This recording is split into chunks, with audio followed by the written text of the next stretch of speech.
Look in the sky. You can see the horses and the chariots, they ride out. I can see it in your eyes. Peace, everyone. Welcome. I hope you all have had a good week. I hope you guys are feeling good today. Make sure you're liking the video, share it with some family and friends, get ready. Of course, settle in a little bit. Also, get a comment in the comment section down below. I know we're all chatting in the live chat, but I want to see these comments and be able to reply and, have other people chime in on the conversation. So make sure you're commenting in the comment section. And also, if you've been watching for a while, or maybe this is your first video, and if it's your first, welcome. Glad to have you here. But if you've been watching for a while and, the things that we're saying are really resonating with you, and you're really feeling, that draw, you're feeling the spirit, check that link in our description and click on that, and that'll teach you a bit of how to get more involved with the nation, and hopefully, that leads you to becoming a part, and I can call you my brethren. So again, I hope you guys have all had a really good week, trying to send out the good vibes, I personally have been struggling a little bit recently, and I tend to use my lessons as therapy sessions a bit, so I'll try my best not to do that, but I also want to be honest, right? I feel like the best lessons, the lessons that you really hear and take with you and carry with you are the lessons that you find relatable, at least for me, right? I don't want to just hear, do this, do that, because sometimes, you're just not feeling that sometimes, and sometimes that's not what you need to hear. Sometimes that's, not the message that your spirit needs. So I try to be honest here and to talk about things that I personally relate to, so that, hopefully if you're going through the same thing, that, you can kind of get the perspective of an Israelite, and hopefully that's something you could take with you and take something from that. And another reason why I like lessons that are honest like this is because, it's something that I can immediately apply to my life. So if I'm feeling down and the lesson is about, when you're feeling down, this is what you do, or, this is how I cope with things, that's something I could take, and I could be like, okay, Teacher Anthony said, to pray, and he said to come up with a prayer program. So I'm going to go home and I'm going to go pray and come up with a prayer program, and maybe have some brethren join me in that prayer program. And that's something that I can immediately apply to my life. It's something that, I can meditate on and make action towards that change that I may be looking for, or, that change in my energy, my vibe, right? And, we just tend to gravitate towards things that speak to us, right? Because we're always looking for the mirror, right? Like, I See Me Bookstore was created because, Black people weren't seeing themselves in literature. And now we have that mirror where we're seeing ourselves being depicted as protagonists of stories, and it's not just we were slaves, but it's, we were kings and queens, or this is my life as a Black youth, and all those kinds of things, right? And we follow people on Instagram and Twitter that speak to us, right? That create content that we find funny, or that, like, I follow a lot of mothers on Instagram because I am a mom, and I find their content more relatable. And I don't really follow a lot of celebrities or anything anymore because I don't find it relatable. There is no mirror there for me. But the mirror is with, family and friends, because that is things that are actually going on in my life, things that I can relate to. I can relate to my friend going to work every day, or maybe taking the day off and getting their nails done, because that's just something I relate to, right? And even in our relationships, we look for people that kind of mirror us, right? I say my mom is my best friend a lot, and that's because we're very similar. And we hear it a lot. We hear that we look similar all the time. I feel like we act very similar, which can cause us to butt heads a little bit, but still, like, there's no one that's gonna understand me more than somebody that's just like me, right? And even in our friendships, we look for people that are maybe going through the same things, especially as you get older. Like, your friends become your coworkers, or maybe you're working on a project outside of work that's maybe a passion project, and those people become your friends because you have things to relate to each other about, right? And so that's kind of how the whole representation conversation comes in, and all those kinds of things. So I say all that to say it would be unfair for me not to be honest today, and say that I've been very overwhelmed. And that could just be because my birthday's coming up. And this tends to be a time for me where I get very reflective. I want to think about, the past year. If this was a cycle, I'd be thinking about the past 7 years, but it's not a cycle this year. And just kind of think of what I've accomplished, and the things that I had said I wanted to do that maybe I didn't get the opportunity to do, or the goals that I had set that maybe all the little goals that I had set to try and get there, there was some kind of fall through, or maybe just take a moment to be kind of proud with myself, all those kinds of things. And then I think about, the coming year and where I see myself in the next year, and the kind of growth I want to see for myself, and how am I going to get there, and just, constant planning. Like I said before, I'm a very anxious person. I like to plan, right? So I have started to do that, and that could be what's causing me to be so overwhelmed. Or it could just be that there's, just a lot going on. The country is opening back up, at least here in America. Mask mandates are gone. Everybody's getting the vaccine. And with all that stuff comes a lot of changes because, we were living back in COVID world, and now we're trying to navigate along with the government, along with health officials, along with everybody, like, this new transition, and it could be overwhelming. And so, unfortunately, when I get overwhelmed, I tend to feel very out of control. Like, a lot of people say cancers are sensitive, right? And I don't like to say that. I like to say that we're very in touch with our emotions, but I think sometimes I kind of feel lost in all of those emotions, especially because I'm the kind of person that likes to talk things through. I know I've seen a lot recently about, relationship advice, saying that, like, a lot of times when your partner comes to you about something or a problem they're having, they're not looking for advice or the solution to the problem. They just need to vent and get it out. And I'm a vent and get it out kind of person, and sometimes I don't do that, which is something I'm still, working on. I'm not perfect. And so when I feel like this out of control kind of feeling, or this hopeless kind of feeling, I tend to withdraw, which is where the not talking comes in, where I'm just kind of like, I need to take a step back from everything and just, like, reassess, or maybe just sit in my emotions for a bit, which is fine. You just can't stay there.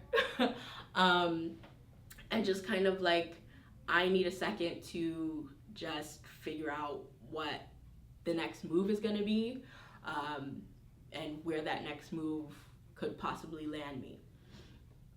And another thing that I'm still working on is asking for help.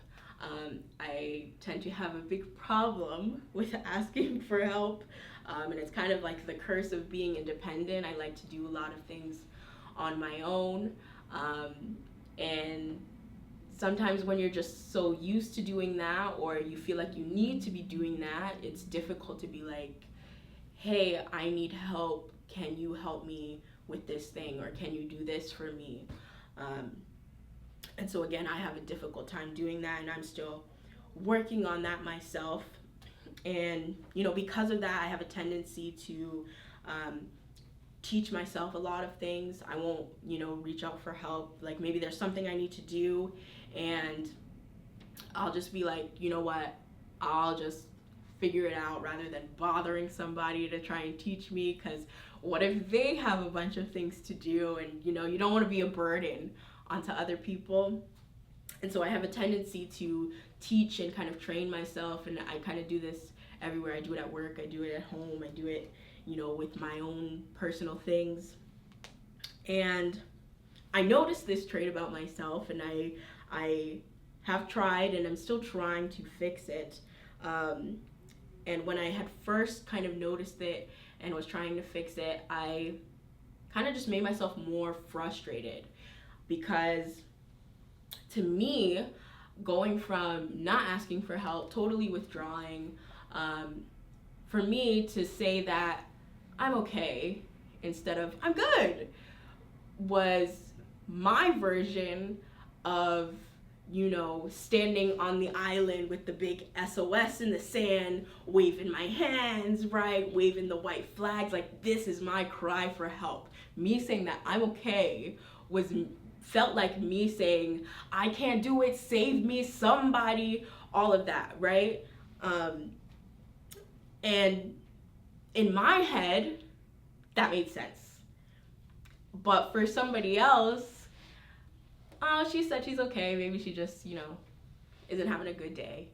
Or, maybe she missed her train today. Maybe she got stuck in traffic on her way to work. Maybe her kid made a mess at home. But it's, not a big deal.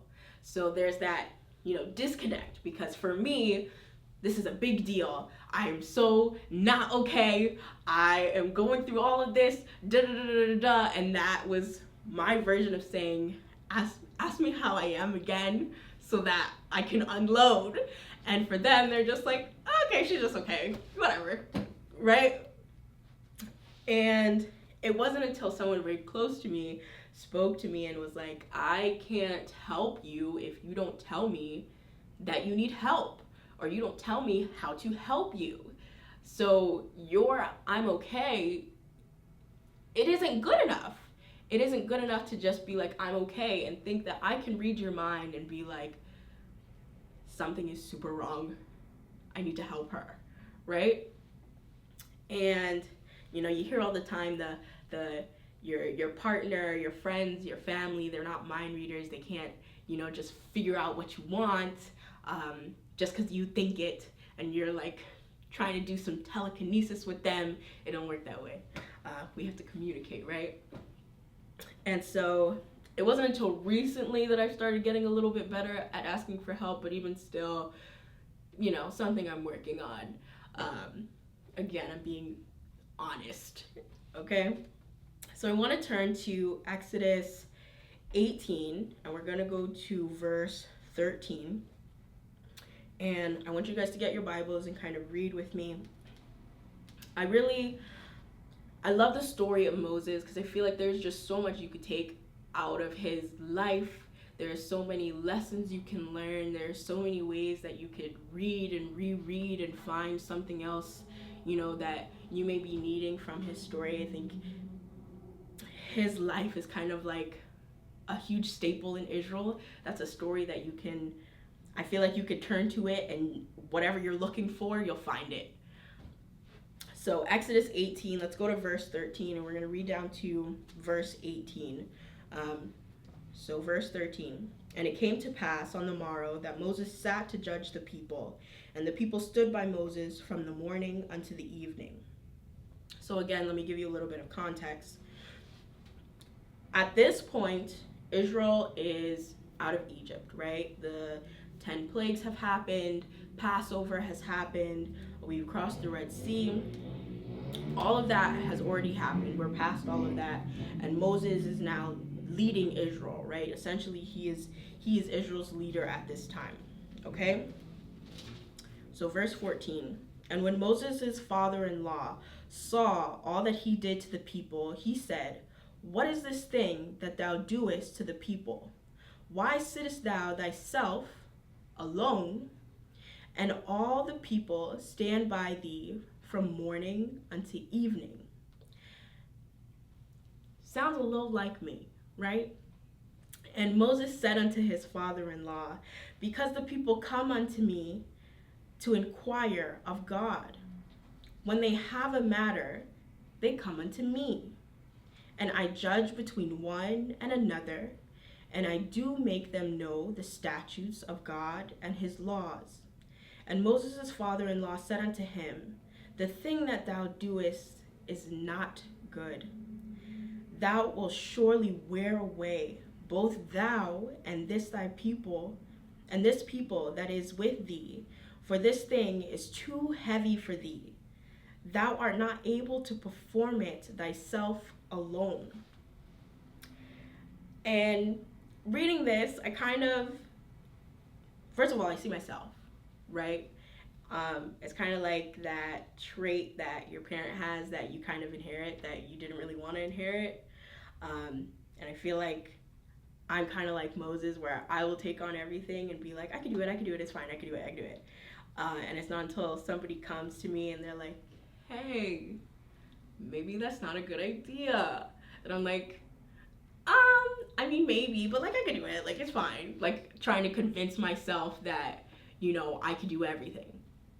And so it kind of reminds me of my mom and my significant other, and they're two of the people that know me the best, right, after myself.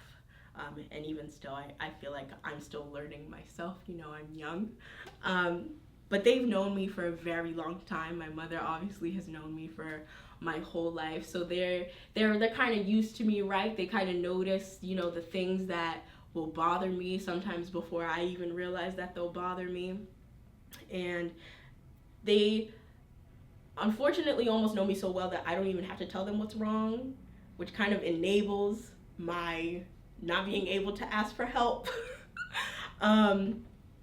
But sometimes I just have like a bunch on my plate, and I'm trying to do all the things, and they're like, hey, like, you don't have to do everything yourself. Like, we could help you here, or maybe if you need help doing this thing, or maybe take this thing off your plate to kind of lighten your load, and they'll kind of do that for me, kind of like how Moses' father-in-law is doing here for him, right? And he helps him, right? He gives him advice, as elders do. So let's keep reading. Let's go to verse 19. And this is Jethro speaking. Hearken now unto my voice. I will give thee counsel, and God shall be with thee. Be thou for the people to Godward, that thou mayest bring the causes unto God. That thou shalt teach them ordinances and laws, and shalt show them the way wherein they must walk, and the work that they must do.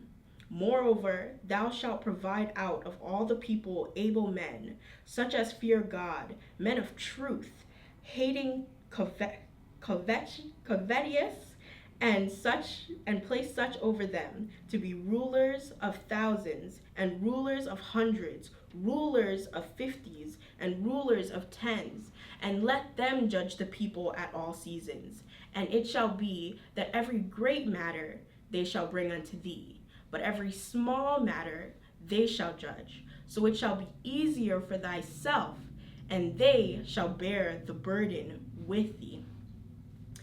If thou shalt do this thing, and God command thee so, then thou shalt be able to endure, and all this people shall also go to their place in peace. So Moses hearkened to the voice of his father-in-law, and did all that he had said. And this is a very valuable lesson about delegating, right? Sometimes, like myself, we want to take on everything, and there are people in place to help you. Like, I'm a Rise leader, but I'm not a Rise leader by myself. There are 4 other leaders that are here to help me. And so I can go to them if I'm chairperson and there's all these things that need to be done in Rise. I could go to them and be like, hey, I need you to do this. Hey, I need you to do this. And you can handle this task and you can handle this project. And you have to learn how to delegate, right? To lighten your load. And I first learned this lesson from a priest in the nation that I had the privilege of being a mentee of, and she mentored me for a very long time. And as I was getting older and more involved in the nation, she kind of held my hand through how to lead and how to not take on everything by myself, and be like, hey, you have these people that are here to help you, and if you feel like this is too much, ask them for help. And she kind of showed me how to delegate, and at first it kind of felt like there was too many cooks in the kitchen, right? When I'm cooking, I don't like anybody else in there. I like to be by myself because, I know where everything's is and what's going on. And so at the time, it kind of felt like, okay, well, if they're doing this thing and they're doing this thing, it's just too many people, too many ideas, too many, let me do this, too many, actually, let's think about this thing. And it wasn't until I shifted my view of that and kind of started looking at it like a team lift, right? Because you can't lift a refrigerator by yourself. You need help, right? And I started looking at it that way, that it kind of helped me kind of relax a little bit, because I was like, okay, well, I give this person this task, and then I don't really have to think about that task and think about all the intricacies of that task until they come back to me and they're like, hey, this is what I've come up with. If you have any suggestions, let me know. If there's anything you'd like to change, let me know. And so I had to learn that, and occasionally I'll have times where I'm just like, just let me do it by myself. I don't need a team because I have a vision and I know how it's going to turn out, and if I give it to the team, then my vision isn't going to look like how I want it to look, right? And it's not a great mentality to have. So again, working on changing that. And so I'm not telling you this because, it's something you need to learn. When I give lesson, it's not just about me teaching you guys. It's about, again, me reminding myself of the things that I do that I may want to change because I want to better myself. So I'm not telling you anything that I don't need to be telling myself. And so when we think of the mindset of an Israelite and the mentality of an Israelite, we think of somebody strong and powerful, and we think of people like David and like Moses and like Solomon, and we think of these people, and we think of them as single people that did all these great things for the nation, and we're not looking at the, I guess, behind the scenes people, right? We're not looking at the council that they have to go to. We're not looking at the elders that they have to go to, the priests, the people that saw the rulers before them and how they ruled and what worked and what didn't work and things they should change, right? And when we think of these people, we think, this is a good leader. And we think about how they're powerful and intelligent and understanding. And we forget that a good leader asks for help. We forget that good leaders don't just do it by themselves. And I want to go to the story of Esther. And we all know the story of Esther. We celebrate Purim every year. And she is a beautiful Israelite girl that, takes favor from the king and becomes the queen, right? And Israel is super distraught because a decree goes out into the land that's saying it's basically going to kill off all the Jews. And Esther finds out, and she's speaking to Mordecai, and they're trying to figure out what to do, how she can help, and she's been put in this position of power in order to help Israel. And now we're trying to figure out, what can I do with that power? How can I help? But again, we have to remember that Esther is also going to be asking for help because she needs the support. She needs the help, right? So let's go to Esther chapter 4, and we'll go down to verse 15. Then Esther bade them return Mordecai this answer. So this is after she finds out about the decree that is going to kill all the Israelites, right? And she says, go gather together all the Jews that are present in Shushan, and fast ye for me, and neither eat nor drink 3 days, night or day. I also and my maidens will fast likewise, and so will I go unto the king, which is not according to the law. And if I perish, I perish. So Mordecai went his way and did according to all that Esther had commanded him. And now this is a prime example of how you can't just do things by yourself. Because Esther, if she didn't have the wisdom and understanding, could have just been like, my God's gonna have my back, I'm gonna go. If I perish, I perish. It is what it is. And take on the burden of essentially Israel's future by herself. But because she is wise and understanding and a good leader, she understands that she needs to somehow communicate with the nation of Israel, in order to get everybody in a same mindset, in unity, in one accord, in order for her to go in front of the king, which is punishable by death, because you don't just, right? That's like saying, I'm just going to go to the president of the United States. He's got Secret Service, right? You make one wrong move and you're done, right? You can't just go to the president and be like, hey, Mr. President, like, I know you got this war happening overseas, but like this, can you help me out with this thing over here, right? You can't just do that. So she knows what she's about to do. She knows what she's about to do is against the law. And she accepts, if I perish, I perish.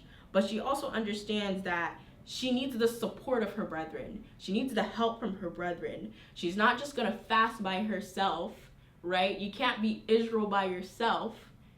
But she's going to ask for her brethren's support, ask for their help, and lean on them in order to go and do this big thing to ultimately save Israel. And again, it shows that how important it is to be in a like mindset, right? And not just be dwelling by yourself as an individual. I know we all have our moments where we're just like, I just want to be by myself. I don't want to talk to anybody. I don't want anybody to disturb me, right? You just want to be with yourself, with your feelings and your emotions, and that's okay. But sometimes you need to understand, right? Have good understanding and have the wisdom to be like, this is not a situation that I can handle on my own. I need my brethren's support. Just like if you're going through something very bad, say, maybe a death happened, or maybe you lost your job, or whatever it may be. Now that's the time to go lean on your brethren, right? To go ask for that help, for that support.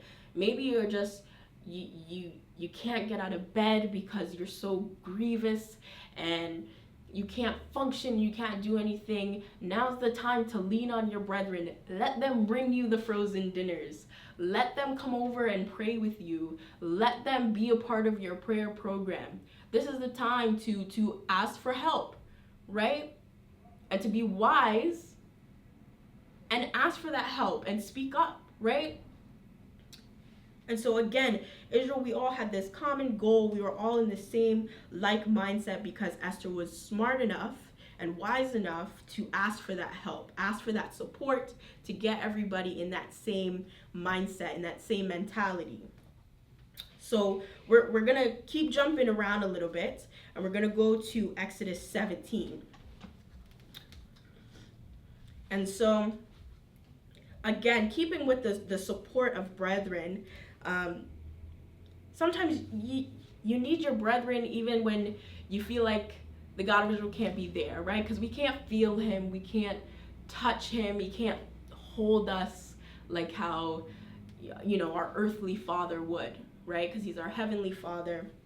And sometimes you need that physical support. Sometimes you need somebody to hold you while you cry, right? Sometimes you need somebody to tell you it's gonna be okay. I can do this. I can help here. Let me watch the kids while, you have a day to be by yourself. Let me help you. And sometimes you need your brethren to be there in that physical support.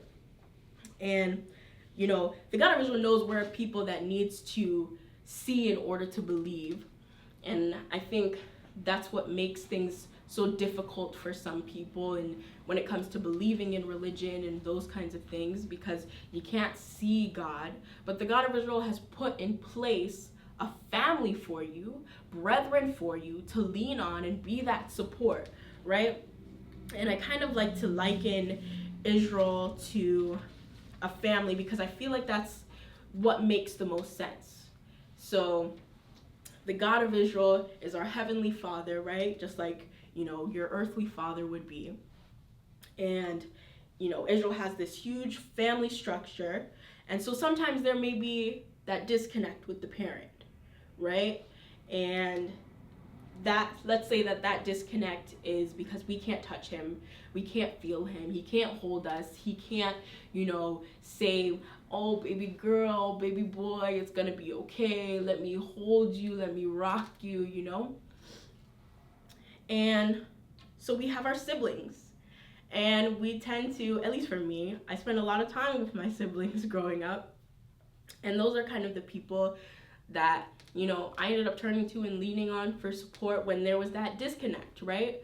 And sometimes the disconnect isn't, purposeful from our parents. Maybe they're working or whatever the case may be. There's other things that they need to handle in order to take care of you, just like the God of Israel has to do. And so you lean on your siblings, right? You lean on your brethren to help you and to support you. And you go to your older brethren for advice, just like you would go to your older sibling for advice. Like when it was time for my little brother to get ready to go to college and start applying and those kinds of things, he came to me because I'm his older sister and I've been through the process already. It doesn't make sense for him to try and go and figure everything out on his own when I already have the wisdom and the knowledge, and I already know the process. I already know the loopholes. I know, how you could get this waiver, what, scholarship you could apply for, where you could, what you can do in high school in order to make your transition into college easier, right? And again, thinking of Israel as that family structure, we go to our elders and the priesthood when we're not sure what to do, when we need help and advice from people that have dealt with these kinds of situations before, maybe themselves, maybe they've spoken to another brethren that has gone through something similar, and they can impart that advice and look at that situation and kind of apply it to you and be like, hey, maybe you could do this, or we could help in this way, and those kind of things, right? So let's go to 1 Kings, just to kind of get an example of why it's smart to maybe listen to your older sibling or your elder or the priesthood about what you should do in times where you don't know what to do. So we're going to go to 1 Kings 12, and we're going to go to verse 3. And it says that they sent and called him, and Jeroboam and all the congregation of Israel came and spake unto Rehoboam, saying, so again, for context, this is after King Solomon, right? Israel has gotten their kings. They have had Saul, they've had David, they've had King Solomon, and now it's time for the next king to come up and take his place.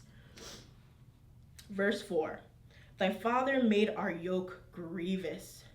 Now therefore make thou the grievous service of thy father, and his heavy yoke which he put upon us lighter, and we will serve thee. And he said unto them, depart ye for 3 days, then come again to me. And the people departed. And King Rehoboam consulted with the old men that stood before Solomon his father, right? He went to the elders that have seen this before. They've seen the previous leader and how he led and what he did. They've seen what was right, what was wrong, how Israel may have reacted to certain things, right? They have that wisdom and that knowledge. So Rehoboam goes to them. Verse 7, and they spake unto him, saying, if thou wilt be a servant unto this people this day, and will serve them, and answer them, and speak good words to them, then they will be thy servants forever. But he forsook the counsel of the old men, not smart, which they had given him, and consulted with the young men that were grown up with him, and which stood before him. Which is kind of like going to your friends for counsel. Occasionally it might work, but usually it's not the best idea, because they're going through the same things that you're going through at the same time. So they have no idea how this decision is gonna affect their life. They're kind of just rolling with the punches and kind of just going and seeing, well, maybe if I do this thing, maybe it'll turn out okay. When you could go to the older sibling, you could go to your elder who has seen it happen before, who has probably been through the same situation before, and could be like, hey, I know this doesn't work, so do this. Or, hey, I know this works really well, so keep doing this, right? So 8, he forsook the counsel, and he ended up consulting with the young men that grew up with him. He went to his friends. So verse 9, and he said unto them, what counsel give ye, that we may answer this people who have spoken to me, saying, make the yoke which thy father did put upon us lighter. And the young men that were grown up with him spake unto him, saying, thus shalt thou speak unto this people that spake unto thee, saying, thy father made our yoke heavy, but make thou it lighter unto us. Thus shalt thou say unto them, my little finger shall be thicker than my father's loins. And I encourage you to go back and read the rest of this story. But to skip to the end, he listened to the younger men, and ultimately Israel rebelled. And he didn't prosper because he didn't listen to his elders who knew better. And again, it's kind of like listening to your younger sibling about, I'm going to college, I don't know what to do. Let me consult my younger sibling who is still in grade school, right? It just doesn't make sense. And so I would say that the position of the younger people, or let's say the children in Israel, the actual children, not the whole congregation, they kind of remind you of the reason, right? You look at your younger sibling and you're like, I'm gonna go to college because I want to set a good example for them, or I want to be able to help them when they get older, and if I go to college and I do this and I do that thing, and I'll put myself in a better position to help them, right? And the younger people kind of remind you of why you do things, and you want to be a role model and set that example for them. And again, you look to your siblings for support, right? And so you may go to your siblings' track meet, right? Or you'll stay up talking all night. You'll vent to them, cry to them, advise them, help them, support them. And sometimes we may not think we need to go to our parent because we do have all of our brethren, our siblings around to be there for us physically. And that is what brethren is for, right? They're there to help us, to support us, to guide us when, the situation maybe doesn't need to be taken higher because I already know that this person went through the same situation. Let me consult with them and just be like, hey, God of Israel, this is what I'm going to do. If it is of your will, then let it happen, right? So sometimes we may not go to our parent because we're afraid of the response, which is natural. Sometimes we may be on the brink of doing something stupid or saying that we can't do something, and they'll be like, what is wrong with you? Right? So let's go back to Moses. And let's go to Exodus 4. And we're going to go all the way down to verse 10. And again, sometimes, we have the trouble asking for help because we're afraid of the response. I know for me, like, sometimes I don't like asking for help because I don't want to be a burden. Or sometimes I look at the load of other people and I'm like, why am I even asking for help? I should be able to do this, and da-da-da-da-da, right? So we're going to go to chapter 4 of Exodus, verse 10. And I want you to keep that in mind while we're reading. So at this point, Moses he's been out of Egypt for a long time. He's gotten married, and he finds the burning bush. And this is where the great story of Moses, starts to begin. And he's speaking with the God of Israel, and the God of Israel is saying, I'm choosing you to do this great task for me. And Moses, being a man that's kind of just lived, a life on his own for most of his life at this point, is kind of like, why me? Like, I don't know what I did to be put in this position. I don't know if I can do this. I don't know why you're picking me. And kind of questioning himself, questioning his confidence, right? So let's start reading. And Moses said unto the Lord, O my Lord, I am not eloquent, neither heretofore, nor since thou hast spoken unto thy servant, but I am slow of speech and of a slow tongue, right? Kind of finding a lack of confidence in Moses at this point, right? He's saying, I can't do this thing. I can't go and speak to Pharaoh. I can't go to the president, right? Because Pharaoh is this big man over Egypt. And I guess we could liken the president to the big Pharaoh over our new Egypt. And I can't go to the president and be like, Mr.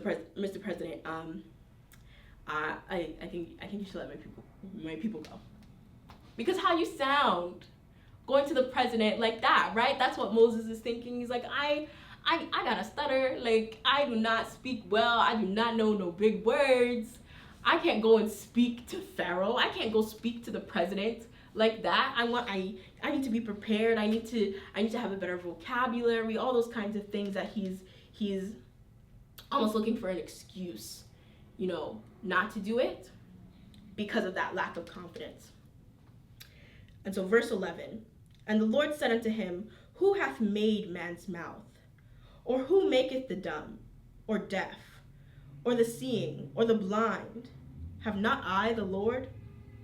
Now therefore go, and I will be with thy mouth, and teach thee what thou shalt say. So our Heavenly Father kind of gets a little mad with him. He's like, what are you talking about? Right? And it's kind of like the reaction that you're hoping to avoid. And he's like, what are you talking about? Like, look at all the things I've done. Verse 13, and he said, O my Lord, send, I pray thee, by the hand of him whom thou wilt send. And the anger of the Lord was kindled against Moses, right? He's angry at this point. He's like, what are you doing? Like, I'm telling you, you could do this thing, right? And he said, is not Aaron the Levite thy brother? I know that he can speak well. And also, behold, he cometh forth to meet thee. And when he seeth thee, he will be glad in his heart. And thou shalt speak unto him, and put words in his mouth. And I will be with thy mouth, and with his mouth, and will teach you what ye shall do. So again, even when we have that lack of support, that lack of confidence, we have that support from our brethren. And the God of Israel is like, look, you have your brother. You can do this. You can speak to the president.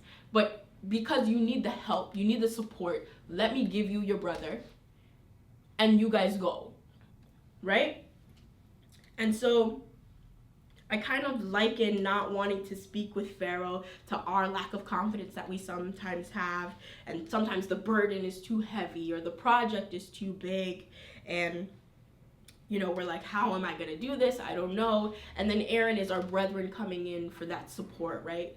They're there to be that helping hand. They're there to help us, break the project up into smaller pieces so that we can accomplish it.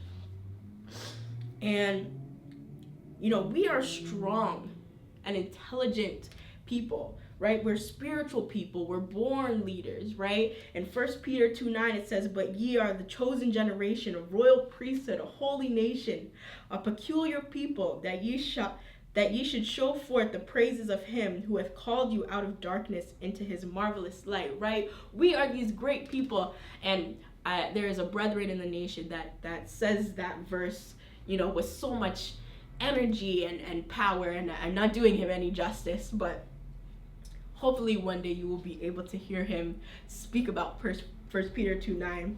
But those are your immediate thoughts when you think of mindset. I'm strong, I can do this, I'm intelligent, right? I'm of the royal priesthood. But we also have to remember, with all of that, it's a priesthood, man. We have our family and our brethren here to praise and worship with us for a reason. It's not a priest. You're not the royal priest. You're the royal priesthood. There's a family here that's put in place, right? The God of Israel sees us as one. We're one body. We move as one, right? And we have to remember that and understand that, because as much as we are big and bold and I can do this and I'm strong and all this, like, you still need the support. You still need your brethren, or else what are we doing here? Right? Because if I could do this by myself, I don't need to be in the nation. I don't need all these people here to pray with me and feast with me and celebrate with me and grieve with me when I need it. Because if you could do it alone, there would be no need for a nation. So let's go back to Exodus 4. And I just wanted to touch on these two verses, because again, the God of Israel sees us as one, right? We're that one mindset, we're one accord. And it says, "And thou shalt say unto Pharaoh, Thus saith the Lord, Israel is my son, even my firstborn. And I say unto thee, Let my son go, and he may serve me. And if thou refuse to let him go, behold, I will slay thy son, even thy firstborn." Right? The God of Israel sees us as one body, right? We move as one, which is again why a part of that Israelite mentality is to move in unity with your brethren, right? To be of one accord, to do things together, right? We don't need all of this, the nation. We don't need our brethren if we could do it alone. If I could do it alone, worship by myself, feast by myself, how sad is that? Imagine feasting by yourself. No, thank you. I would rather not, And so, even from the very beginning, when you think about creation, the God of Israel gave Adam Eve to help him, right? Because he couldn't do it alone, right? He needed someone to rely on, someone to support him, someone to help him, to be his helpmate, right? So even from the very beginning, it was never the intention for you to do it by yourself, no matter how independent you are and how strong you are and big and bold you are. You need the support. You need the family. You need people to move with you, right? To move as one, to be of that same mindset, to achieve that goal. And so I'm very fortunate to have grown up with a mother that, really understood the importance of family and really understood why family was so important, and instilled that in myself and my brothers. And I think it's kind of obvious at this point that me and my brothers are very, very close. my 4 brothers, of which I am the only girl. And because of our mother, we can really rely on each other. And there have been times where maybe one of us is down and out, and so the other siblings kind of help pick up their slack, right? And help pick them back up, right? It's the same thing with Israel. If my mother didn't understand how depressing and lonely it was to be by yourself and not have the family, and then instill in us that, hey, these are your people, you know, these people aren't going anywhere, you're stuck, right? And instilling how important it is to create that bond and that love and that trust within the family, then what would we be doing? And when I was younger, I kind of thought that I wanted a sister, but now that I think about it, I didn't really want somebody to share my clothes with, or somebody that was equally as annoying as me. And somehow I still, you know, got the little sister. I would say 2 little sisters and an extra brother, right? So now we're at 5.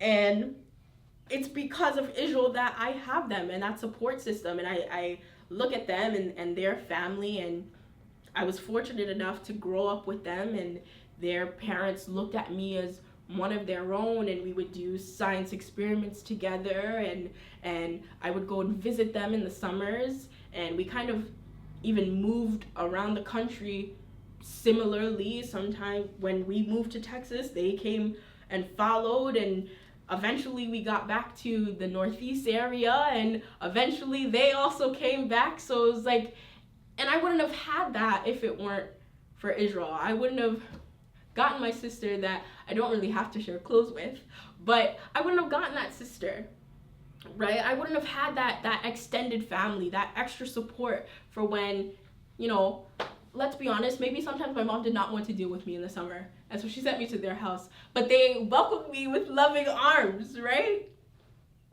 And I'm very blessed. I'm very blessed to have been able to grow up in Israel and grow up around people that also value family and value the support system that Israel provides, as much as my mother does and as much as I do.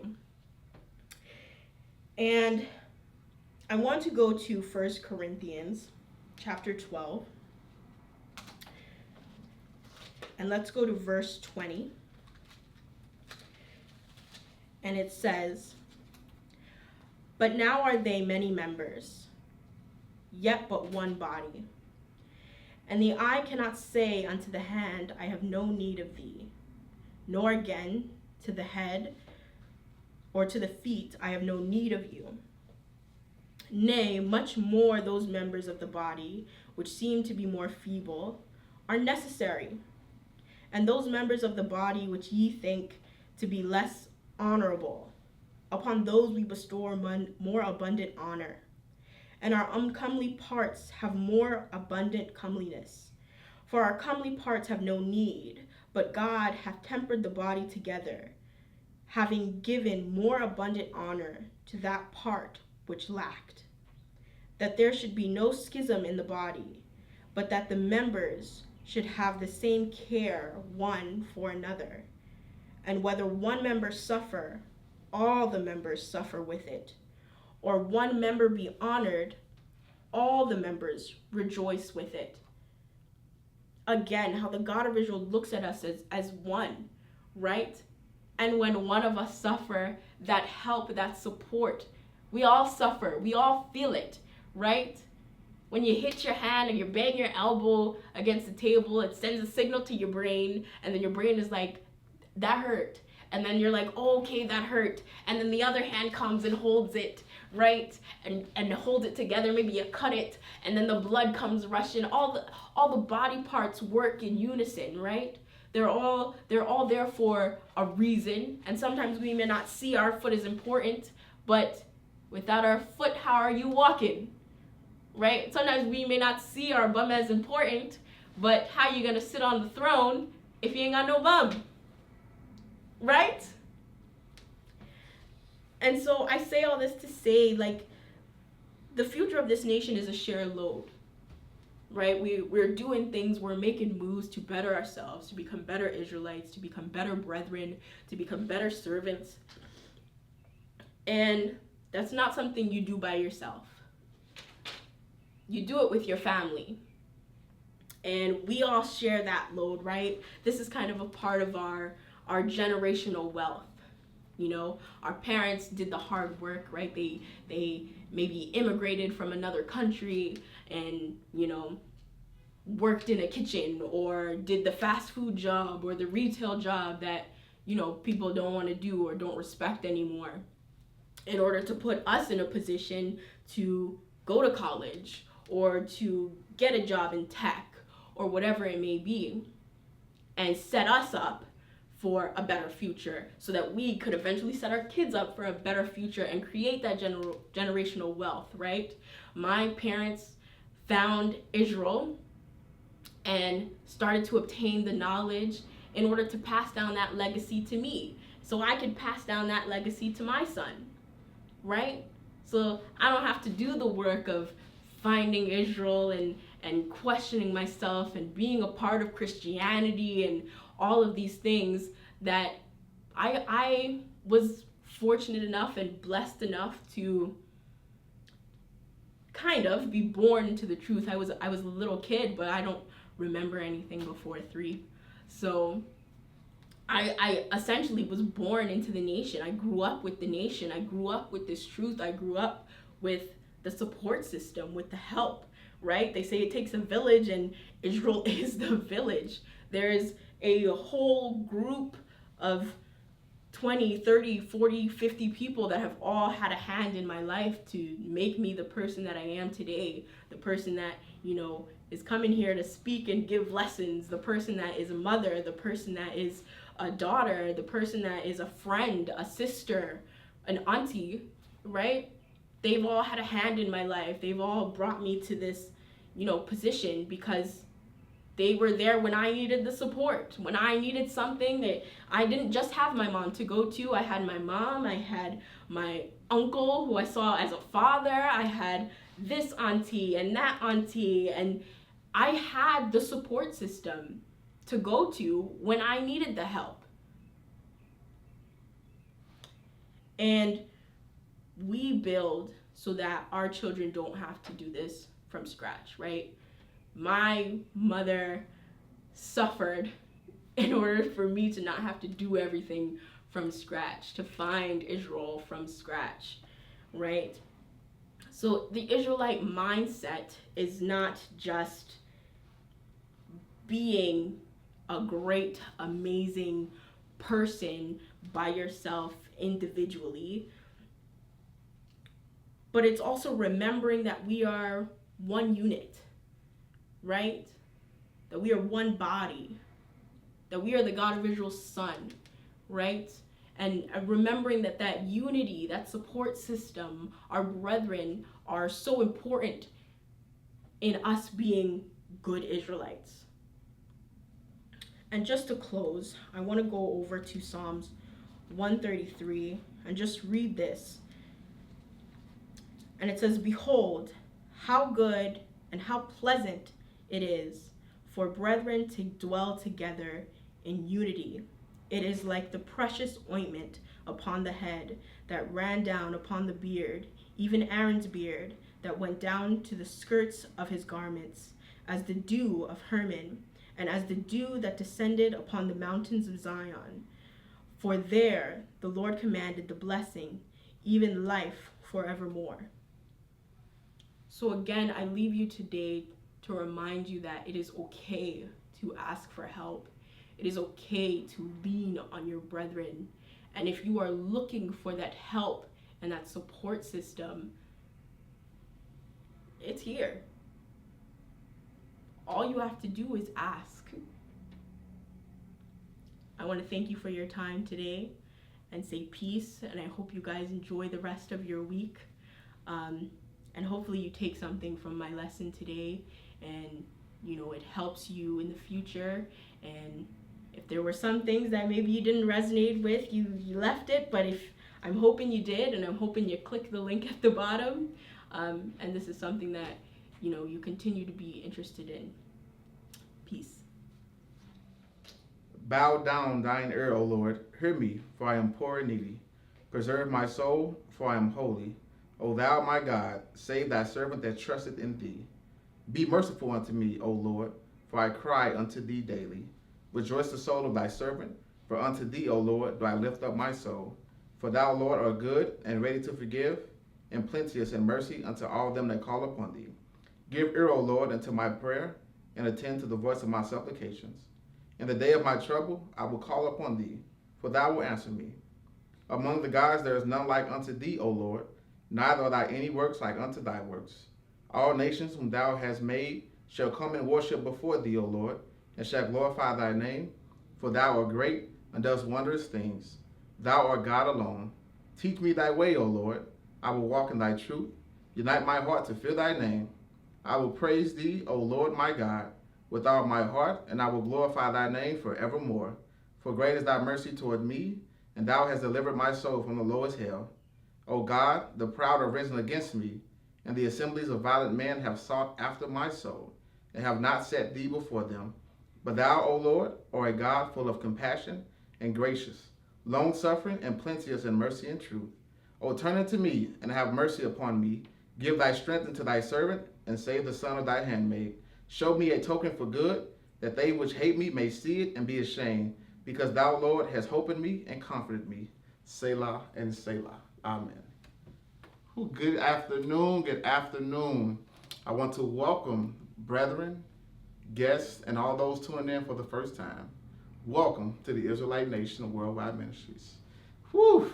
I just want to thank Natasha. I always love hearing from Natasha. Very personal perspective. And to be honest, this is a very personal topic, very personal conversation for myself also. But before we jump into that, I want to say, let's light up the chat. Let's drop some sevens and some fires for our elder Shadrach before anything else, because without him, we would not have this truth. Without his sacrifices, we would not have this truth. So light it up, burn it up, flame it up. Do what you ever have to do in the chat, but let's show some appreciation for our elder Shadrach. Wow. Israelite mindset. You know what? It's one of those things where you don't really focus on it too much. You just kind of go, you learn, you kind of go about your life, and you have to stop and kind of think for a second. What is my mindset sometimes? What am I thinking about sometimes? Is it the right thoughts to have?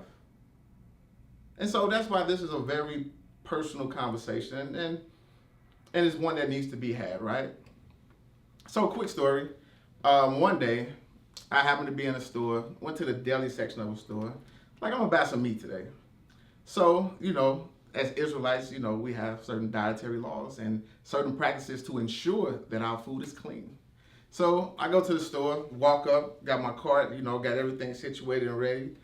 And a young lady was behind the counter. And I'm like, excuse me, ma'am, can you wipe off that machine and change your gloves and, do a whole bunch of things? Clean the area, scrub the area clean, right?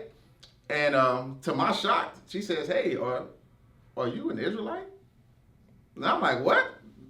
That's the first time you're hearing that. It's just, I'm just at the store. I'm just like, oh, wow. So I get a little excited, like, yes, let's talk, let's commune together. Let's do some things. And the first thing I'm like, yeah, I'm an Israelite. So the first thing she says is, well, where's your fringes? My beard is going back now, but it was a little low. And she's like, you don't have a long beard. And I'm like, what? What does that have to do with being an Israelite? That's, just think about that concept. How basic a concept to say you don't have the appearance of an Israelite. What is an appearance of an Israelite? What is that mindset that you must have to say you don't look like an Israelite? It's something that as I stood there, and I wanted to kind of, at first I was like, a little taken back, but I was like, she really, truly feels this way. Like at that point, she was just like, you're not a real Israelite if you don't have these things. So it kind of had me thinking, right? And kind of going through the motions of, okay, well, in the scriptures, Moses and Paul were mistaken for Egyptians. They didn't have they didn't say, hey, those guys look like Israelites over there. There was no one in the scripture that said, hey, they look like an Israelite. So what is that? That's such a physical mindset to have. And what does it gain? It's non-profitable. So you have people who say, okay, well, you need to have these things or wear these things in order to fully be appreciated, right? To be seen. That's really what it's about, right? To be seen, for someone to say, hey, there's something different about that person. But what about the heart, though? What about the mind? What happens to that? What is it that's changing when you just put on garments? Even when I see people that come to our channel, they come in the chat and, they say, hey, where are your fringes? And it's, what? Where you getting this from? I cannot imagine for 1 second, putting on holy garments, going around all manners of people, unclean, and then going to do holy things. Does that make sense? In the chat room, somebody please tell me, does that make sense? Because if it doesn't make sense to you, it certainly doesn't make sense to me.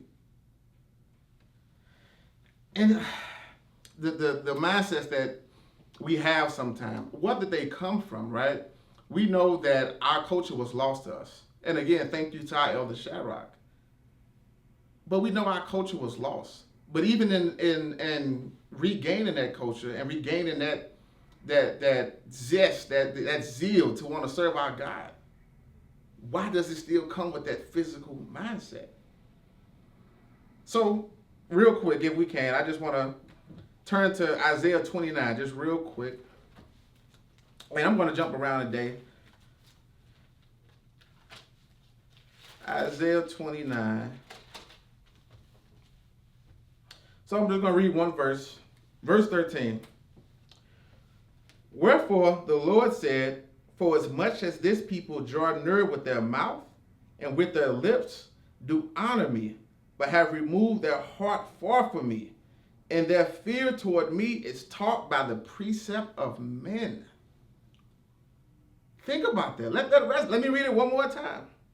Wherefore the Lord said, for as much as this people draw near with their mouth and with their lips do honor me, but have removed their heart far from me, and their fear toward me is taught by the precept of men. Think about that. The next time someone says, hey, you have a bald head, ask them to show you the scripture where it says you must have hair. The next time they tell you you should have a beard, where's your beard? Tell them, show you the scripture where it says you must have a beard. We must get away from the precept of men. And these men that want to serve their God with their own heart. They're walking after their own counsel. There's no spirituality in them. They're doing what they want to do. They're telling you to suppress your women. Don't let your women teach. Don't let your women do this and do that. Think, how much, what foolishness? What foolishness? How can a nation grow and only one sex is doing anything? What foolishness is it that we're invested in when we give credence to that mindset to fully dive into? What folly for us? And these are the things, these are the conversations that we need to have with each other daily. When we hear things like that. When we're literally telling each other, another Israelite, that you cannot speak or that you cannot do these things. These are serious conversations that we need to have to make sure that we're understanding clearly that that's not an instruction from our God. That's not something we even listen to. So let's just be clear on that right away. But when we talk about, again, the physical mindset that we love to entertain and we love to have, right? And we see it in the scriptures We asked for a king. Why? Why did we ask for a king? Because the other nations had a king. Again, very physical. Just for the appearance of. As long as we have that appearance that we have a king. But what does that mean spiritually? Did we understand the situation we were putting ourselves in when we asked for these physical things? And how it affects our spirituality to even do these things. Something we have to come out of, people.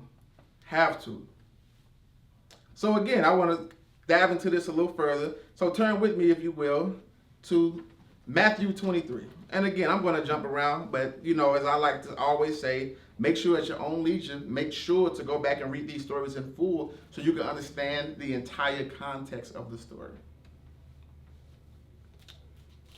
So Matthew 23.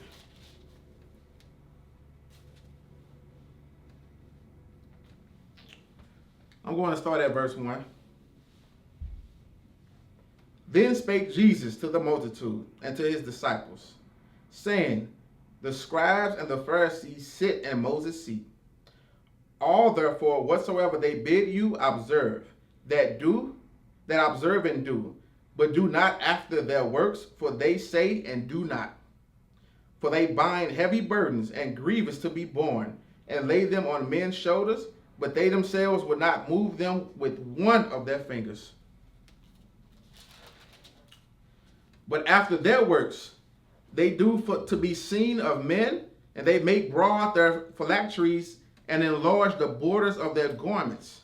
And they love the utmost rooms at feasts and the chief seats in the synagogue, and greetings in the market, and to be called of men, Rabbi, Rabbi. But be not ye called Rabbi, for one is your master, even Christ, and all ye are brethren. And call no man your father upon the earth, for one is your Father which is in heaven. Neither be ye called masters, for one is your master, even Christ. But he that is greatest among you shall be your servant, and whosoever shall exalt himself shall be abased, and he that shall humble himself shall be exalted. Wow. Wow. What powerful words from Jesus the Christ. What powerful words. I mean, let's look at this. They works, but all their works they do for to be seen of men. We don't have to, we know these things, right? We know people who go out there and stand on podiums and stand on street corners and scream and degrade people as they walk by, telling them these things. And for what? To be seen of whom? We have physical locations. We're broadcasting from the St. Louis branch. We have locations in Atlanta, Georgia, New York, New Jersey, the UK, and our headquarters in Toronto, Canada. Physical buildings. And we're here every Friday, every Saturday to deliver this truth to you. Not to be seen of men, but to teach you about the greatest God that there is. The God of Abraham, the God of Isaac, and the God of Jacob. This is the mindset that we must fix, that we must get out of. That physical mindset that keeps us from understanding spirituality. Because we can't see past the physical. We look and we tell people, you're not a certain complexion, so you can't join us. Foolishness. Foolishness. Anyone who has the heart to serve the God of Israel is welcome. Think of the foolishness that it entails. And to think and take it a step further. To think that every person that looks like me is my friend. Come on now. We've been some of us has been around long enough to know and understand that a shared complexion does not equal a shared mindset. And we know how many people die for our cause, for our right, to be even viewed as people. So even on that level, And for the greatest level to say, hey, can I serve your God? We turn them away. Bad mindset to have. Bad, horrible mindset to have. What growth can you have? How can you prosper? How can you prosper in your spirituality when you're so dead and damaged spiritually? It's, again, something we must come out of, and something we must obtain, not to have that viewpoint, not to look at people that matter, not to even give a thought to it. Now, going back to our mindset and what we want to wake up with every day, the mindset that we want to bask in every day, to be joyous in every single day. You know, we used to always talk here in the St. Louis branch. We always talk about the Jacobite community and just the condition is in, right? And we understand a lack of spirituality, right? As for means as to why this exists. But when we look at it, right? So even on a simple foundation level, when you take the commandments and you take the Jacobite community and you bring it together, perfect fit, such a perfect fit. And it's amazing when you think about it. They have so many programs they come up with to, save our neighborhood, save our community, build a community center, do this and do that. No one but our elder Shamrock stood up and said, hey, get rid of their gods. Turn back to your God. Think about it. They've tried everything imaginable to solve the problem. And like our elder Michael always says, you can't solve a spiritual matter with a physical solution. It's not possible. There's nothing physical you will be able to do to solve this until you get your spirituality correct.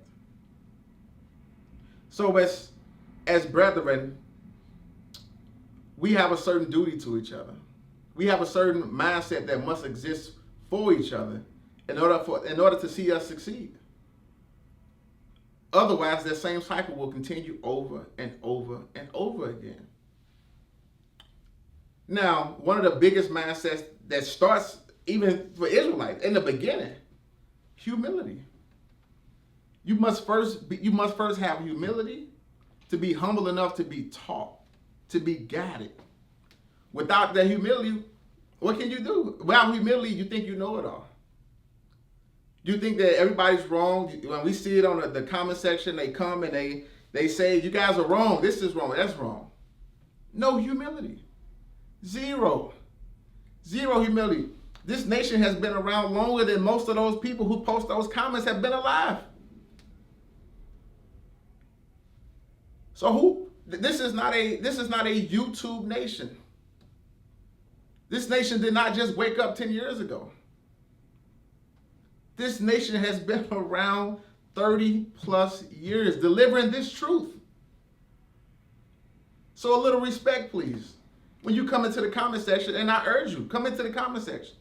Say, hey, peace, hey guys, quick question. And then we can have the conversation. But first you must come humble. You must come humble. Otherwise, then the response it wants the action. So let's turn real quick to Exodus 32. I really want us to see the mindset that it takes to be an Israelite. That's how we must view each other, how we must treat each other.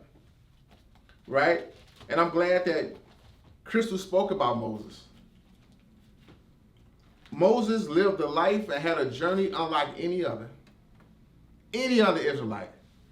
The things he had to put up with, the things that he was put through for his brethren's sake. And even the height of it all, to worship a false god. The golden calf. Again, I can't even. And again, I understand hindsight is 20/20, right? We have this truth in front of us. to say, you know what, I wouldn't do these things. I don't know what's wrong with these people. But a very human nature, because today we still see that same spirit today. But being in this situation, I don't know if my reaction would have been this, but it's amazing to think about.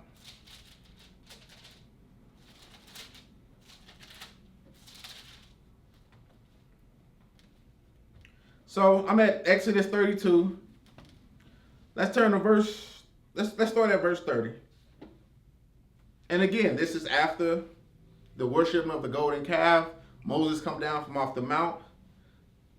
He breaks the tablets because just the anger and just trying to understand what is wrong with these people. And he sees Aaron. He's like, "What are you doing, Aaron? How could you let this happen?"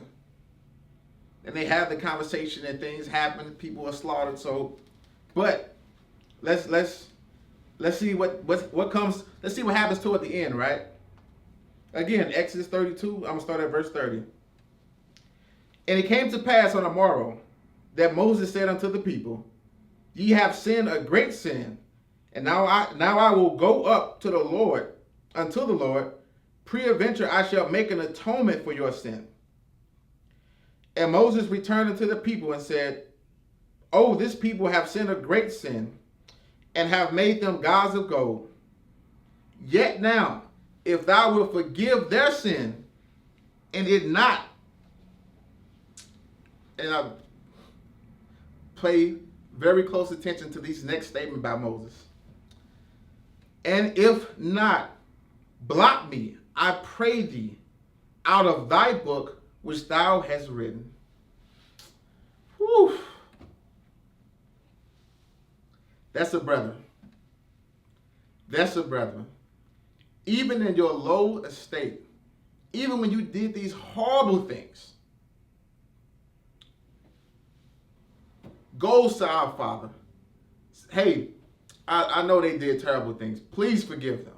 And if not, blot me out of your book. That's the mindset we want to attain to. That's the mindset as brethren we need to walk around with every single day. How can we help each other? How can we protect each other? How can we ensure that things don't go to the left nor to the right, but we stay focused.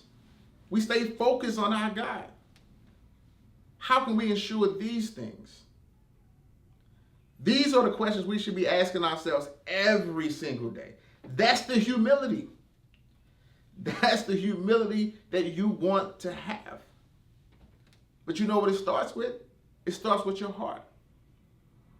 You must have the heart to want to do these things. You must have the heart to want to say, "Hey, I love my brethren. I don't want to see any of my brethren fail. They must succeed by all means. And I'm going to do everything in my power to ensure my brethren succeed at whatever goal that might be." Real quick, let's look at another story. Because again, humility is one of those things sometimes is grazed over. It's like, okay, I understand be humble, but I don't know if everyone sees it or gets it sometimes. Being humble is one aspect, but it's being humble to a certain cause, a certain position you want to find yourself in to ensure that that humility exists within your mind and within your heart. So I want to turn to 2 Kings. 2 Kings 22. It's one of my favorite stories, by the way, I must say. This is one I read to my daughter very often. I'll start at verse 1. Josiah was 8 years old when he began to reign, and he reigned 31 years in Jerusalem. And his mother's name was Jediah, the daughter of Adahiah of Bozkath. And he did that which was right in the sight of the Lord, and walked in all the way of David his father, and turned not aside to the right hand or to the left. And it came to pass in the 18th year of King Josiah that the king sent Shaphan the son of Azaliah, the son of Meshullam, the scribe, to the house of the Lord, saying, "Go up to Hilkiah the high priest, that he may sum the silver which is brought into the house of the Lord, which the keepers of the door were gathered of the people. And let them deliver it unto the hand of the doers of the work that have the oversight of the house of the Lord. And let them give it to the doers of the work which is in the house of the Lord to repair the breaches of the house. So, this is the temple. You have King Josiah there. They're trying to fix up the temple. They're trying to build. They go into this room. But they go into this room. And well, let me read further on. Verse 6. Unto carpenters and builders and masons, and to buy timber and heath stone to repair the house. Howbeit there was no reckoning made with them of the money that was delivered into their hand, because they dealt faithfully. And Hilkiah the high priest said unto Shaphan the scribe, I have found the book of the law in the house of the Lord. And Hilkiah gave the book of Shaphan, and he read it. And Shaphan the scribe came to the king, and brought the king word again, and said, Thy servants have gathered the money that was found in the house, and have delivered it into the hand of them that do the work, that have the oversight of the house of the Lord. And Shaphan the scribe showed the king, saying, Hilkiah the priest have delivered me a book. And Shaphan read it before the king. And it came to pass, when the king heard the words of the book of the law, that he rent his clothes. When he heard the words of the book of the law, he rent his clothes. Now, years ago when I first read this, I was a little confused. Because I was like, wait a minute. It said he did that was riches right in the sight of the Lord. Why would he rent his clothes? Just because they found the book of the law. And then it started to sink in. A little while after a little while after a little while. You know, I have to go back and read until it sinks in, right? Then I understood. The mindset sometimes, having the heart to serve the God of Israel. There are a lot of people out there who have the heart. They even the ones that stand on the street corner, have the heart to serve a God. They're just doing it wrong. They're doing it after their own counsel, after their own mind. There's no direction there. So when they found the book of the law and he read it, he understood immediately something is wrong. Something is wrong with this situation. And I'm going to continue on. And the king, verse 12, and the king commanded Hilkiah the priest, and Hakim the son of Shaphan, and Akbar the son of Micah, and Shaphan the scribe, and Azahiah, a servant of the king, saying, Go ye inquire of the Lord for me, and for the people, and for all Judah, concerning the words of this book that is found. For great is the wrath of the Lord that is kindled against us, because our fathers have not hearkened unto the words of this book, to do according unto all which is written concerning us. Wow. You know, I just want to stop there for a second. You know what, when I think about that, and it just came to me. We know the God of Israel gave us a name. He instructed a name for us to call him, right? The God of Abraham, the God of Isaac, and the God of Jacob. And many people refuse to use that name, right? They want to call him all manner of gibberish or things they learned from Khazars or whatever they want to refer to the God of Israel as. But the instruction is not there. I mean, just think about this. The wrath of the Lord that is kindled against us, because our fathers have not hearkened unto the words of this book. The words that the God of Israel commanded. It's not about how you feel. It's not about what you want to be right, what you feel to be right. It's about what the God of Israel says. That's the mindset, again, that we must tap into it. We must have every single day. It doesn't matter if you get into the mode of, I just don't feel like it. It doesn't matter if you get into the mode, well, I think this is better. I think that looks better. I think this is nicer. None of that matters. The only thing that matters is what was instructed to us. On your own, definitely take some time to finish reading the story. But another reason I love this story so much, because it started with the heart. It started with King Josiah's heart. When he read this, he rent his clothes. You can imagine the tears. You can imagine just the turmoil within him, being the king of Israel, and feeling that you led your people down the wrong path. And for him to understand, our fathers who taught me,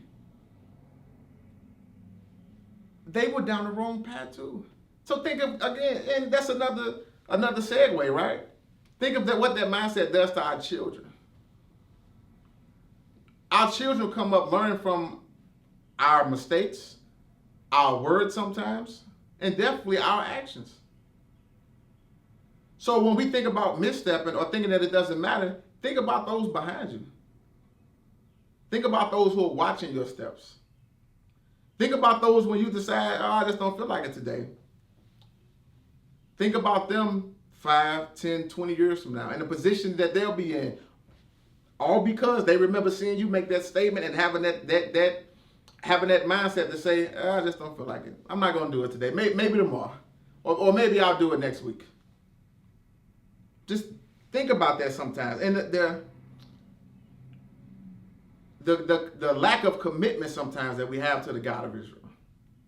Again, this is a very personal subject for me because this is one, when we talk to people and we get to know people, I know personally, I love talking to the God of Israel and I love, again, praying to the God of Israel, but I love talking to people, engaging people, and just really, seeing what they are just to kind of see how their mind works and what they think. But I can't help but think sometimes, because, again, even going back to Isaiah 29, a lot of people say with their heart, a lot of people say with their mouth what it is that they will do and how much they love their God, but their heart is far from him. And so, we have social media, you have a lot of things going on out there in the world, but when is the last time you stayed up all night for the God of Israel? When the last time you were so excited that you called a friend, you called a relative about the God of Israel, about how great the God of Israel is? When is the last time you were so excited you wanted to scream to the mountaintop about how good the God of Israel is? When is the last time you did that? Where's that level of commitment? That level of commitment to our friends and definitely to our family? Or is it the opposite? We're more committed to our friends and our family than to our God, that we don't want to talk about it. We don't want to shout it to the mountaintop. We want to take it and tuck our God away in the closet as if he's some tool that we can pull out when need be. I'm feeling sad today. I'm feeling down. So let me go ahead and pull and tap into my God to see if he can come and help me out of this situation. Who wants to be that? Who wants to be put away? I mean, just think about it. In any relationship, who wants to be tapped to when they need something? Hey, I know you haven't heard from me in months or years, but hey, you know what? I'm down today. Can you help me out? Can you send me a couple dollars? Can can I borrow your car? Can I come and whatever it is the request is? How would you feel? What would your attitude be towards that? And you tell me how quick you would be to respond to say, yes, let me help you out. It's okay. I know you haven't done anything I asked of you. I know you haven't put me first. You haven't even told your neighbor about me, who's been hitting around to wanting to find out who they are and kind of dive into that history. But it's okay. Whatever it is you need, then we'll do these things. There's no commitment. And we understand commitment. The greatest measure of commitment is sacrifice. What are you sacrificing for the God of Israel? And no, I'm not telling you to go out there and slaughter an animal or do anything or slaughter people. Of course not. But time, energy, anything. What are you sacrificing for the God of Israel, who has sacrificed everything for us? Who has given us everything. And all we have to do is return to him. Return to him with our hearts so that our mindset can be on one accord to serve him every single day. We show forth his glory. Then things will be offered unto us. Not the other way around. Never the other way around. Who would give you something when you have shown nothing? You have deserved nothing. My people, my people, my people. This is that mindset again that we want to take, and we want to remove that. We want to remove the option. How is there an option? There is no option for Jacobites. There is no other option but to serve your God. There is no other way. There is no way out of the hell that you see Jacobites deal with every single day other than to return to the God of Israel. I don't care who gets on TV. I don't care what fancy clothes they have on. I don't care how eloquent of speech they have. There is nothing they can do to save you. No amount of money can redeem you. Only through the God of Israel can you be redeemed. Only through the Israelite nation can you be redeemed. My people, we must do better. Because, we see a lot, and we have a lot of conversations again, right? And one of the things sometimes is that I feel personally that, we're almost treated like a shrine sometimes. That, people come get fed and they kind of go about their life. And again, that's that same mindset, right? They treat us like church. They come and have the church mindset. Oh, well, hey, you know what? Video's on, so let me go tune into the video and go about my life. Just bear with me for a second. Go back to those days. Go back to that place when you were crying out in darkness. When you were crying out to figure out who you are. When you were just screaming to the earth. When you were praying to the God of the universe. And you were asking for that relief. Help me. Rescue me. Show me a sign. Show me a way out. And then one day you happen to be scrolling and you saw Elder Shamrock on YouTube. Or you saw him on Facebook or Instagram. Or you ran into a brethren out there in the street somewhere. And you said, yes, my prayers have been answered. I am here now. And now what? Go back to that place when you were hungry. When you had the zeal and the zest searching for a God. That should be your mindset every day. Every single day. That zeal, that zest. Act like you're still searching for the God of Israel. Act like you're still hungry, you're still thirsty. And you would do anything to quench that thirst. Because don't treat us like a snack. Don't treat us like a midnight snack where you come, get fed, and then run off and go do something else. That's not a benefit to you. Matter of fact, it's worse. It's worse because you have some semblance of truth. And how can you deny that? There's people come, take. Take from my Father's house. It spared so many. But what have they given in return? What have they come and offered in return? To say thank you, God of Israel. Thank you for leading me here. Thank you, Israelite nation, for sharing this truth, for being up here every week to deliver this truth, to make sure it reaches all the corners of the earth.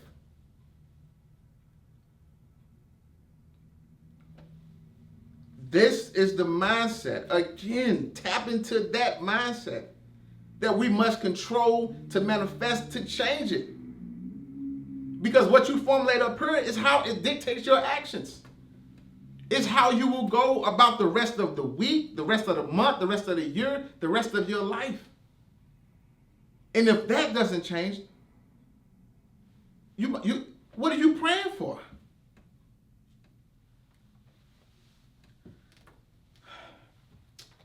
Turn with me real quick. Let's turn to Haggai. Haggai 1. And I'll start at verse 4. Is it time for you, O ye, to dwell in your sealed houses, and this house lieth waste? Now therefore, thus saith the Lord of hosts, consider your ways. Ye have sown much, and bring in little. Ye eat, but ye have not enough. Ye drink, but ye are not filled with drink. Ye clothe you, but there is none warm. And he that earneth wages to put it in a bag with holes. Thus saith the Lord of hosts, consider your ways.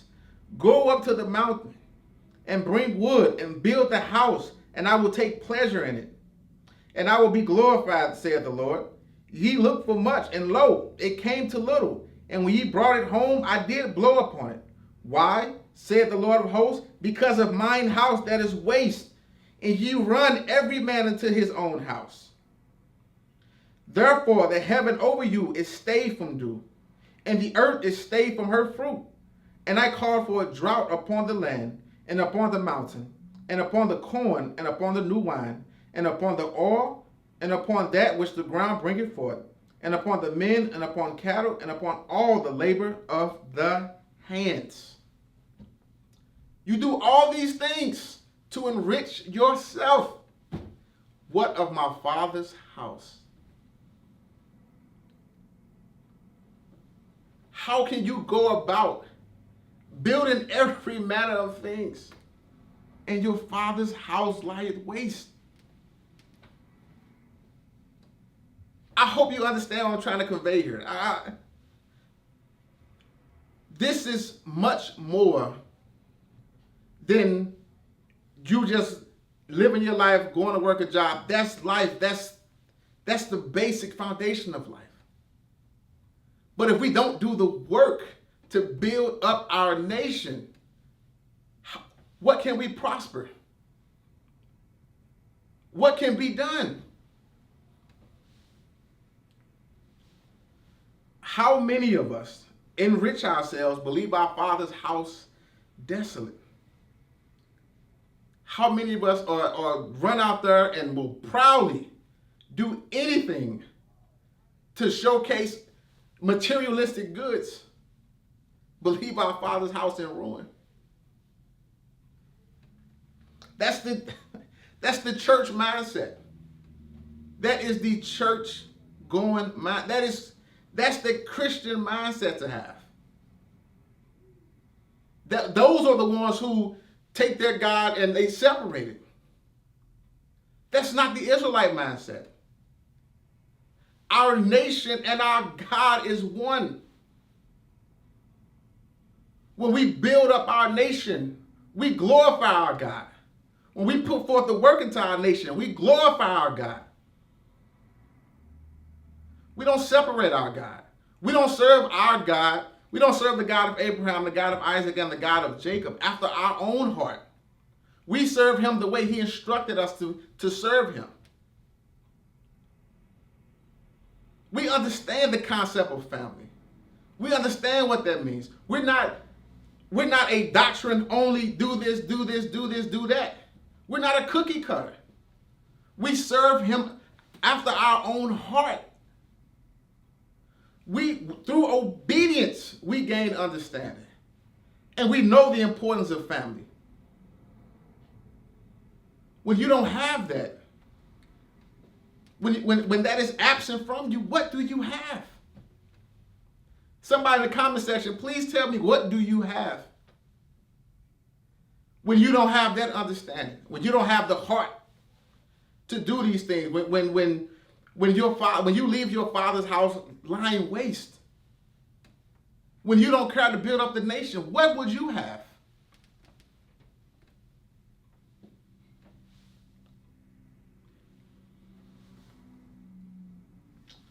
Whew. I got to get a little bit more comfortable. When we think about our nation, and we think about the covenant and the promises, right? But what was the first thing told to Abraham when to go and leave his land? What was that very first, what was that first thing given to him to ensure? To ensure him, to let him know, like, hey, this is what I'm looking for. This is what we're trying to do. And I'm sure we're all familiar with the story, so you don't have to turn there with your Bibles, but I'll turn there. And that's Genesis 12. Now the Lord had said unto Abram, get thee out of thy country and from thy kindred and from thy father's house unto a land that I will show thee, and I will make of thee a great nation. I will make of thee a great nation.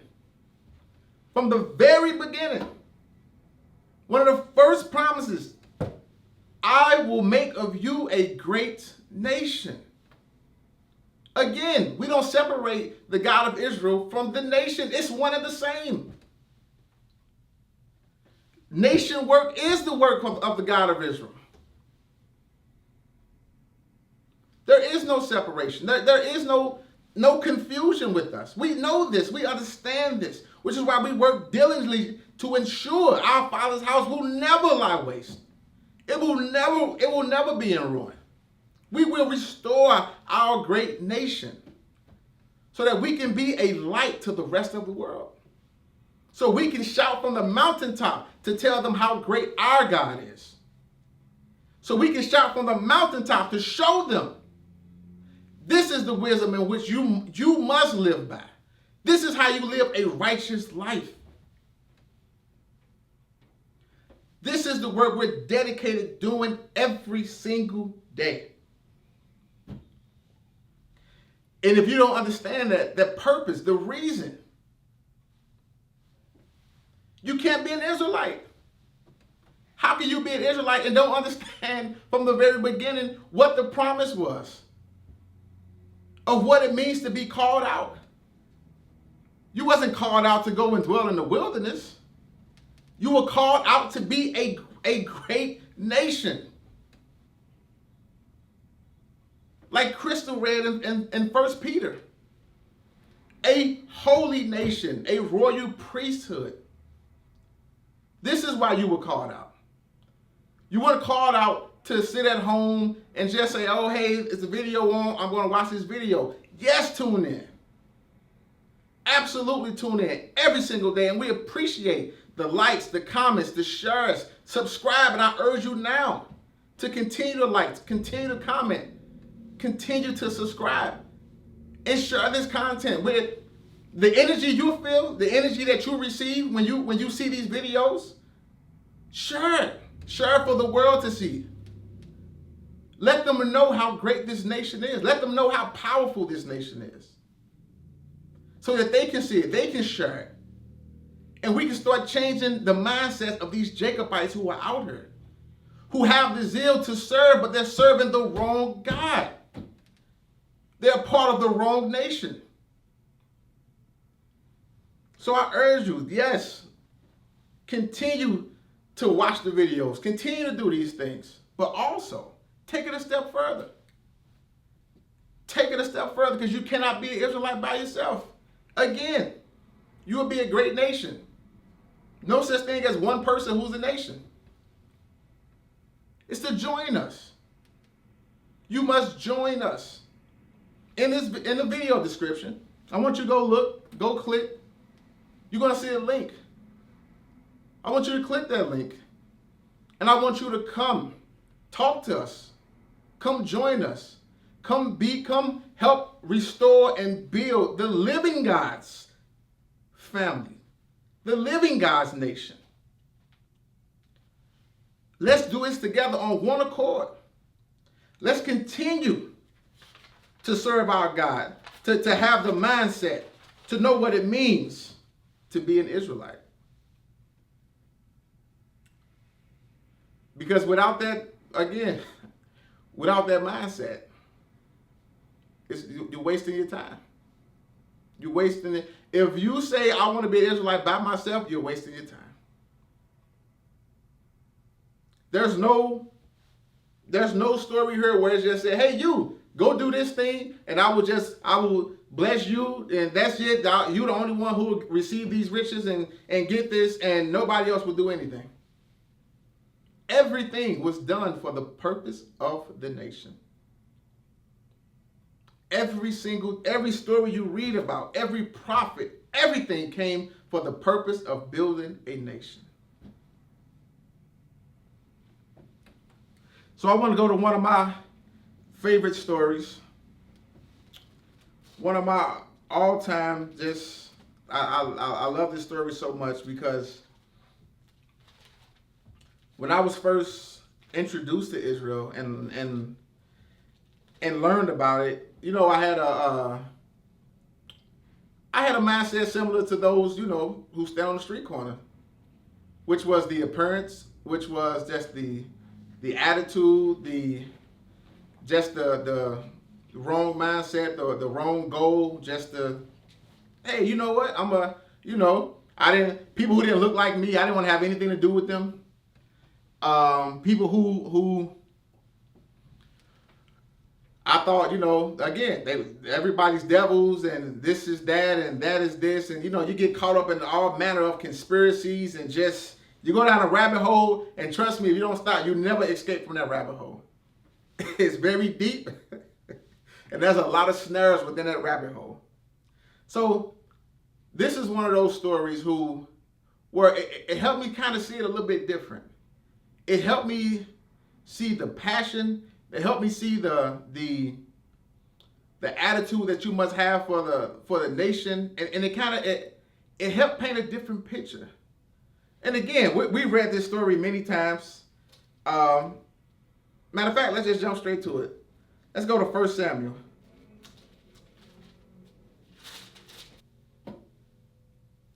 And again, we're all familiar with this story, right?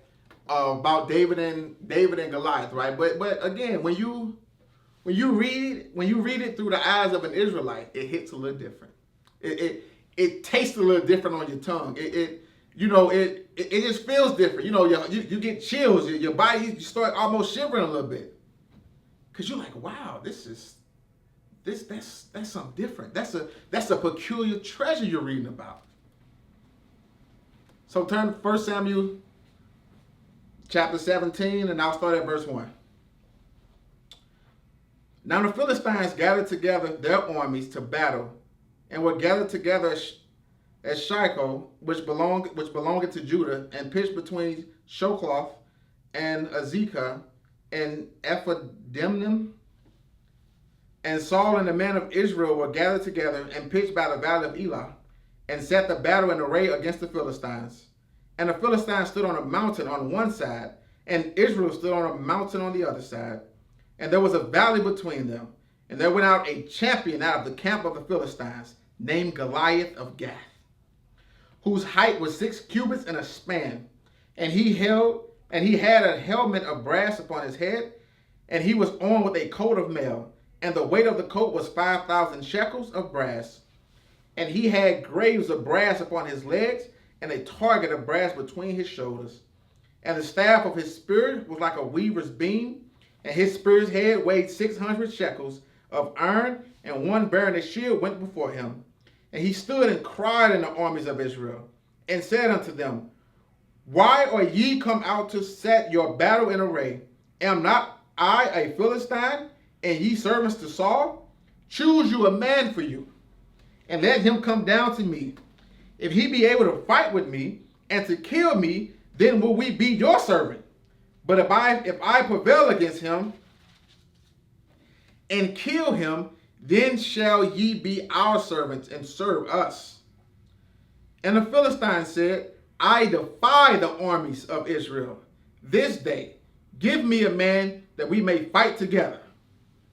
So right off the bat, very disrespectful. Just choose a man, and if he beat me, hey, we'll serve you guys. But if we beat you guys must serve us. Think about it. And again, this goes into the mindset, right? Goes into the heart. Really speaks about the heart, right? So let's see what the response, right? When Saul and all Israel heard these words of the Philistine, they were dismayed and greatly afraid. Now David was the son of that Ephrathite of Bethlehem, Judah, whose name was Jesse. And he had 8 sons. And the man went among men for an old man in the days of Saul. And the 3 eldest sons of Jesse went and followed Saul to the battle. And the names of his 3 sons that went to battle were Eliab, the firstborn, and next to him Abinadab, and the 3rd son Shammai. And David was the youngest, and the 3 eldest followed Saul. But David went and returned from Saul to feed his father's sheep at Bethlehem. And the Philistine drew near morning and even and presented himself 40 days, just taunting. And Jesse said unto David his son, Take now for thy brethren an ephah of this parched corn and these 10 loaves, and run to the camp to thy brethren, and carry these 10 cheeses unto the captain of their thousands, and look how thy brethren fare, and take their pledge. Now Saul and they, and all the men of Israel were in the valley of Elah, fighting with the Philistines. And David rose up early in the morning, and left the sheep with a keeper, and took and went as Jesse had commanded him. And he came to the trench as the host was going forth to the fight, and shouted for the battle. For Israel and the Philistines had put the battle in array, army against army.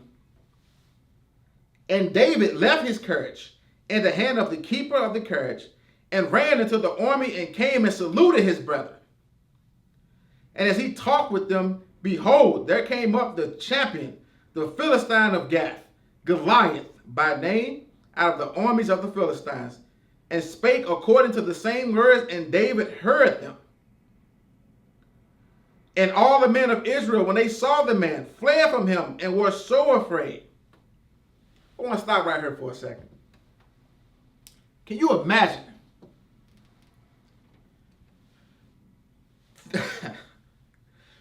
This is the greatest God there is. The God of gods, Spirit of spirits.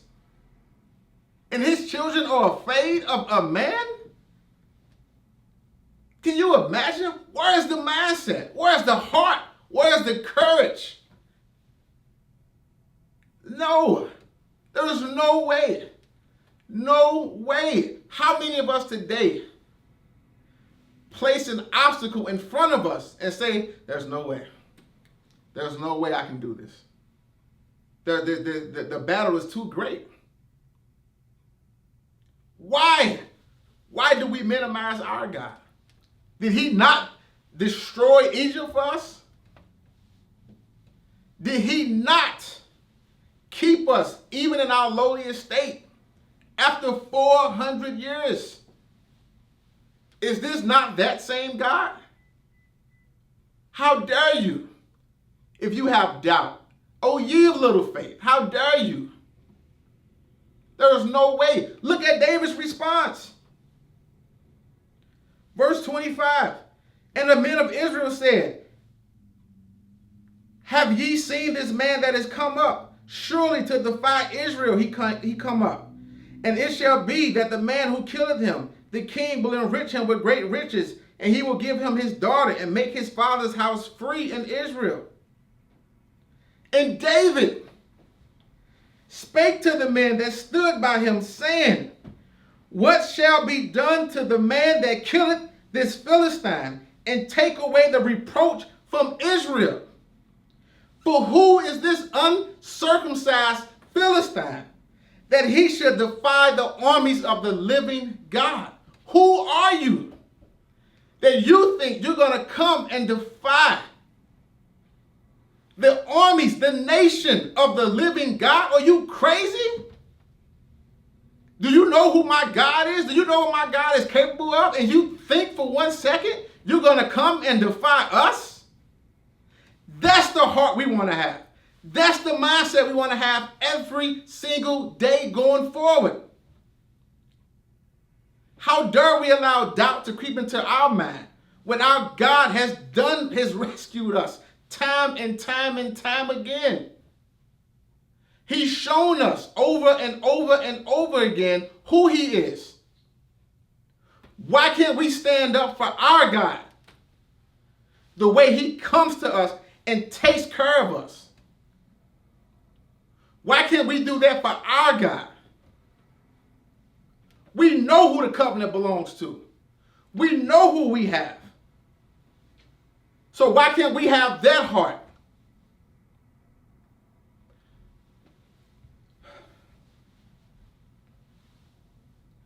Brethren and guests, this is the message we want to convey every single day. And I'm sorry I get a little passionate, reading this and talking about this, because this is unreal to me. It's unreal to me. The things that the God of Israel, look what he rescued us from.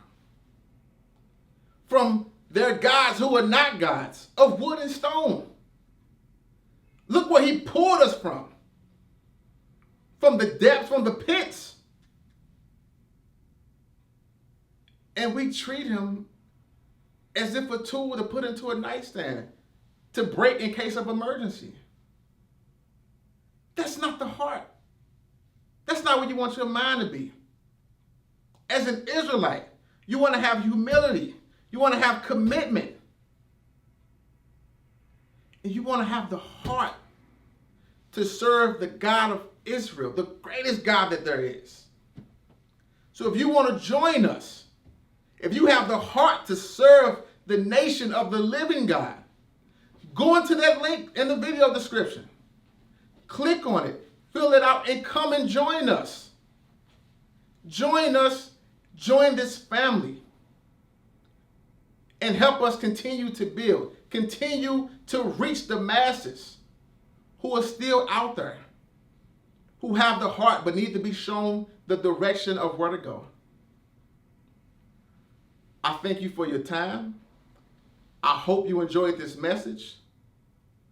And I hope you will continue to have an Israelite mindset, and you will continue to be the best that you can be for the God of Abraham, the God of Isaac, and the God of Jacob. Peace.